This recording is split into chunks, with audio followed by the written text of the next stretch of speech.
Hello, I'm Joe Condon. Have you ever thought about writing a book?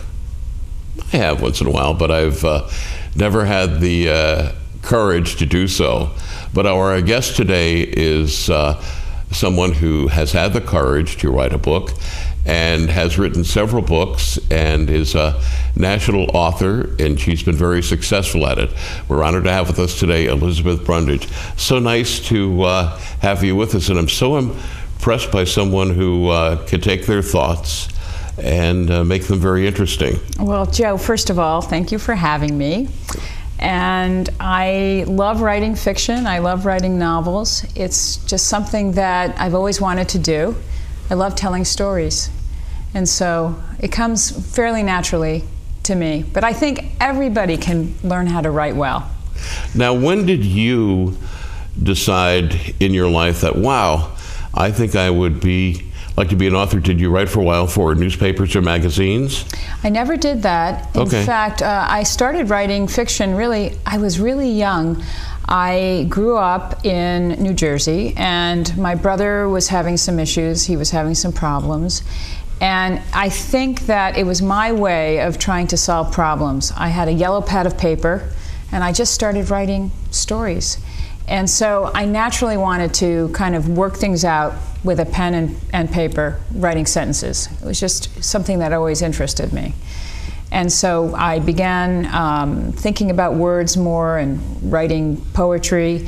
In fact, in high school, when I was supposed to be studying for my SATs, I had this wonderful tutor who was really a poet. She loved writing poetry, and so we would spend more time discussing poems than we would studying for the SATs, and hence I didn't do so well on my SATs. But I became a writer.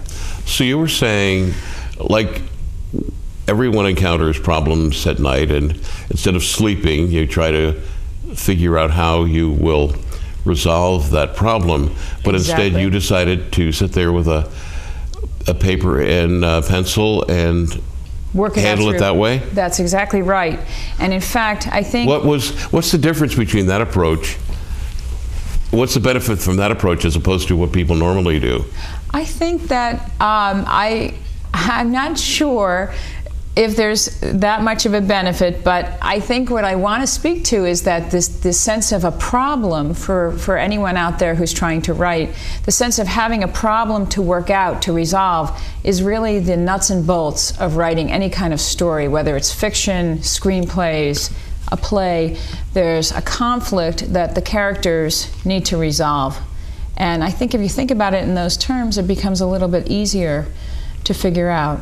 You have a protagonist who's a main character and an antagonist who's somebody who is sort of the like the mosquito, the one who's flying around just ready to sting somebody, bite them or whatever, and creates some sort of a problem that the protagonist has to solve, or at least resolve in some way. So that's like the essence of fiction right there. Now, many people write books and they submit the books to a publisher. You're being published by Viking, which is very, very impressive. What was it? Was it something about your presentation, or was it the actual content of your first book that made you stand out? I think that's a great question. You never know what's going to influence a publisher or attract them to your work. And the thing that I like to really, the best advice I have for anyone who wants to try to publish is to really focus on making the writing as powerful as possible, and the story to have something new, something a little bit unique about it, so that it's not just the same story that we've seen before. It has to really have something, whether it's in the characters or the story, the plot is so different, so unique, that it intrigues the publisher. There's a friend of mine, you may know him, Joe Bartlett, who was the news director of WOR Radio in New York City. Wonderful. Yes. You know Joe? Okay. Well, I don't know him personally, but I love that station. Okay, well, we worked together in Albany, New York, and there was one time I submitted an entry in broadcast competition, And after it was all over, I didn't win, and Joe felt it should have won. And he went over and looked at it, and he said, do this next year. He said, really, Joe, in many instances, the sell is more important than the entry itself. So the next year, I focused on, I made sure it was a good entry, but I focused on the sell, and then bang, bang, bang, bang, every year I would start winning. Interesting. And that's what I was asking. Did you have a special sell for your work that made you stand out as opposed to the other authors who in some instances may have written a better literary piece than you? Well, I think really the sell part is up to the agent. The agent is the one who really does the selling. And again, there has to be something that dazzles the publisher, and I think it really is based on the work itself. So you have a good agent. You have to have a good agent, sure. And that's part of the battle. You have to find that person, that one person out there who's going to respond to your work and champion it to a publisher, to an editor, to find the right editor. So it doesn't have to be that everybody likes it. You have to find that one person. It's like being in a crowded room at a dance and looking across and seeing that one person that you like and trying to figure out how to meet them. So if I wrote a book and had the arrogance to think that someone else would want to read it, I shouldn't just mail along to Simon & Schuster. I should... No, you have to have an agent, that's right. Because if you mail it, it'll be thrown out. In the mailroom. Absolutely, yeah. It has to come in represented by somebody else. It's just the way it works. It's crazy. Okay. It's crazy. Now, you have decided to almost... and I apologize if it's an inappropriate comparison. You're like a Jessica Fletcher. You write these. It appears. I don't even know who that is. Murder, She Wrote.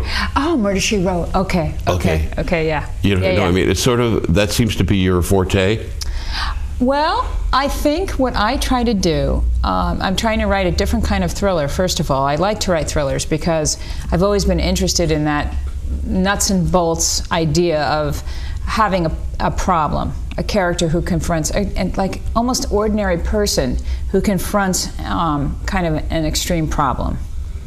And so that really is a thrill to write. I also like the idea from my film background of writing something that's very visually compelling, that draws the reader in and sort of pulls you down this rabbit hole, so to speak, of just excitement, that you want to just keep going with the narrative and you can't stop turning the page. This book is a little bit different, I think. This book is much more, it's really character generated. It's really an in-depth analysis of 3 characters whose lives come together because of a car. And the car is the car on the cover. It's a vintage BMW. Right. Which it's always fun to throw a BMW into the mix.